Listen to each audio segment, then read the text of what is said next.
Morning मेरे class 10th के प्यारे बगल लोग, कैसे हैं आप लोग। आशा करते हैं कि आप लोग ठीक होंगे, मन लगा के पढ़ाई कर रहे होंगे।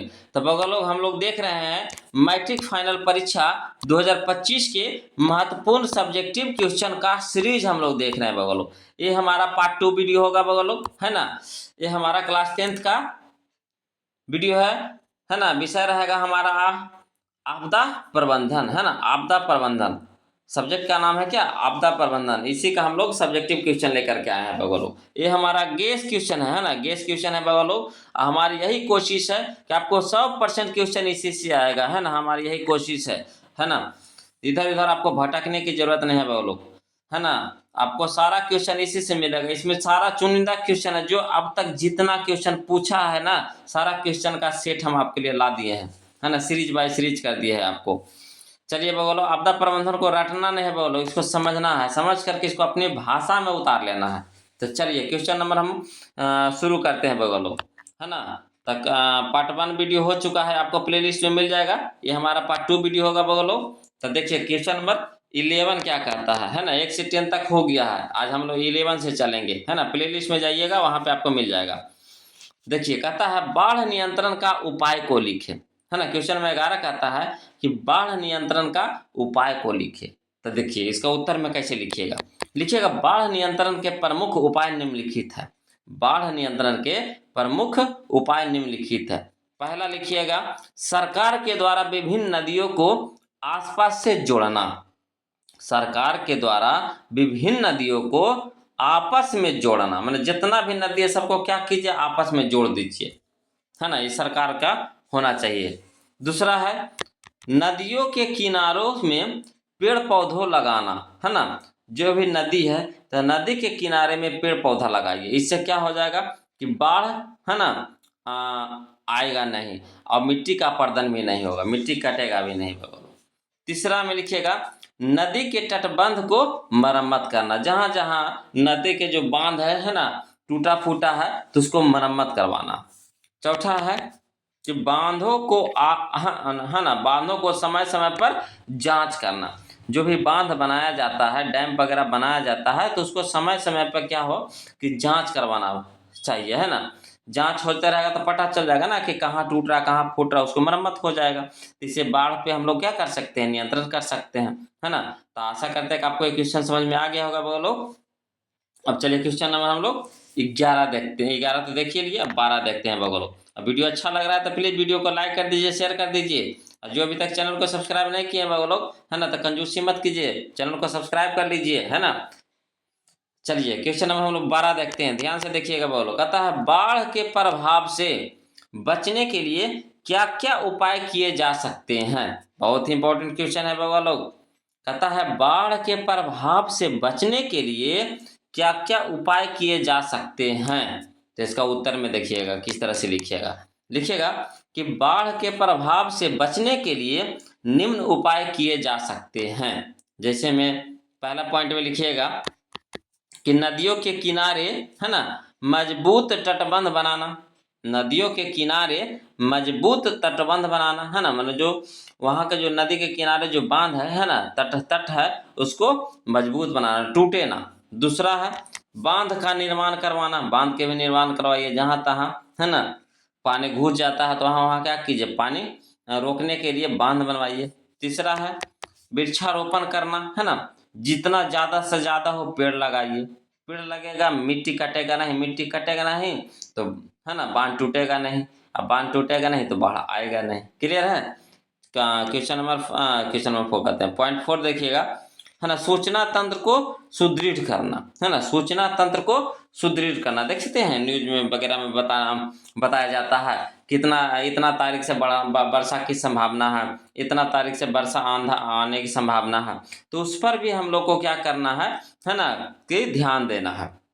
बहुत सारे लोग नजरअंदाज करते हैं, आएगा तो देखा जाएगा, है ना। अब अचानक आ जाता है तो फिर सारा तहस नहस हो जाता है। 5वां पॉइंट में लिखिएगा नदियों को आपस में जोड़कर। जितना भी नदी है तो सबको आपस में जोड़ दीजिए, तो पानी उन्हें इधर उधर बिखेरेगा नहीं। सब पानी क्या हो जाएगा, एक दूसरे में समाहित हो जाएगा। और समाहित होने से इधर उधर बिखेरा होगा नहीं तो बाढ़ आएगा नहीं।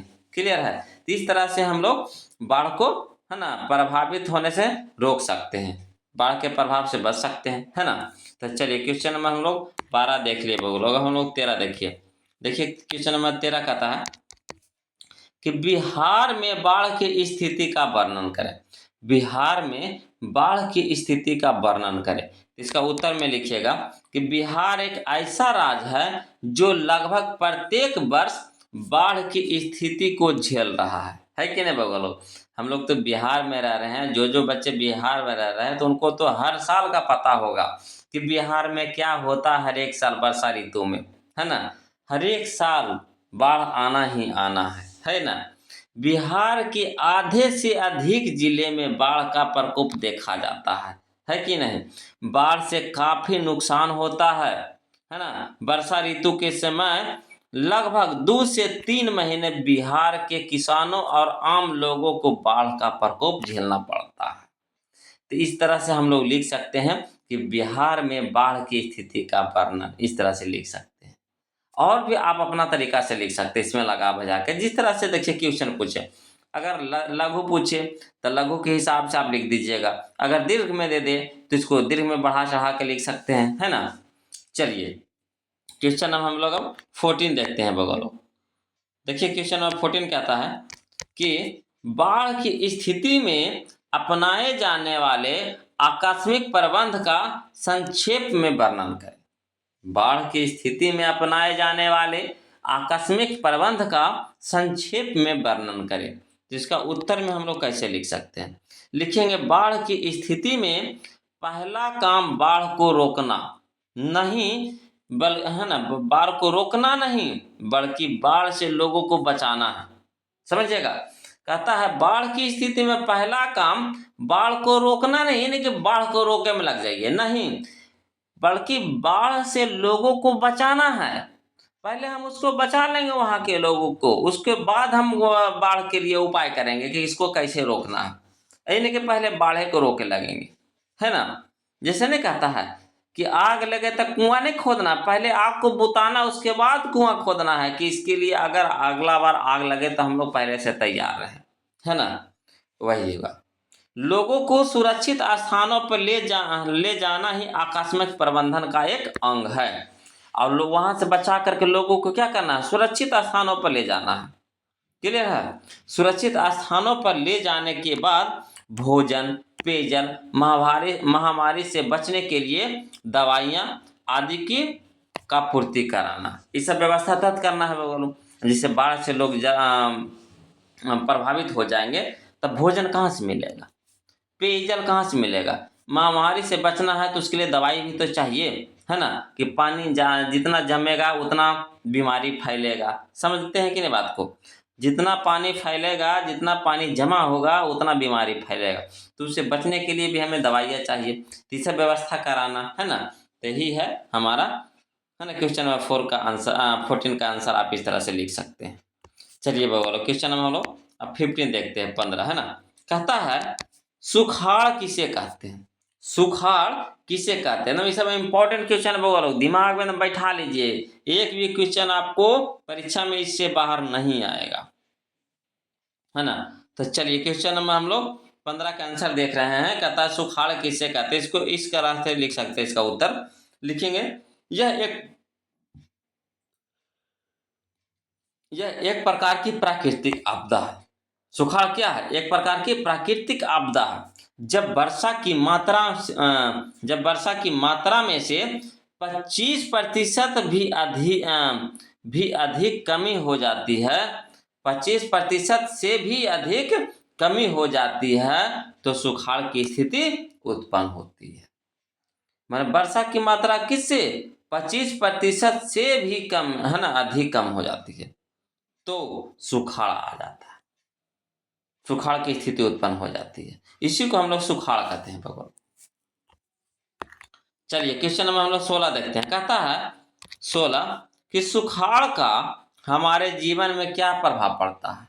सुखाड़ का हमारे जीवन में क्या प्रभाव पड़ता है, इसका उत्तर लिखना है। इसका उत्तर देखिएगा बोलो, हम लोग इस तरह से लिख सकते हैं, लिखेंगे सुखाड़ होने से कृषि उत्पादन में भारी कमी आती है।